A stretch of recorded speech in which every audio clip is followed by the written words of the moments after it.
ഹൗല വലാ ഖുവത ഇല്ലാ ബില്ലാഹ്. ദാരിദ്ര്യം കൊണ്ട് പ്രയാസപ്പെടുന്ന പെങ്ങള്, സാമ്പത്തികമായി തകർന്നു പോയ പെങ്ങള്, രക്ഷപ്പെടാനുള്ള വഴിയാ പൊന്നുമോള്. അല്ലാഹുവിന്റെ റസൂലല്ലേ പറഞ്ഞത്, 99 രോഗങ്ങൾക്കുള്ള മരുന്നാ, 99 രോഗങ്ങൾക്കുള്ള മരുന്നാ. ലാ ഹൗല വലാ ഖുവത ഇല്ലാ ബില്ലാഹ്.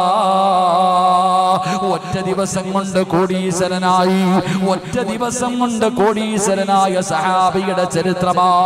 അതുകൊണ്ട് എന്റെ പ്രിയപ്പെട്ടവരോട് ഓർമ്മപ്പെടുത്തുകയാണ്, മഹാനായ ലുഖ്മാനുൽ ഹകീം റളിയല്ലാഹു തആല അൻഹു 4000 പ്രവാചകന്മാർക്ക് ഖിദ്മത്ത് ചെയ്ത ആ മഹാനാണ് പറയുന്നത്, ഞാൻ പഠിച്ച ഉപദേശങ്ങൾ 4 എണ്ണമാണ്.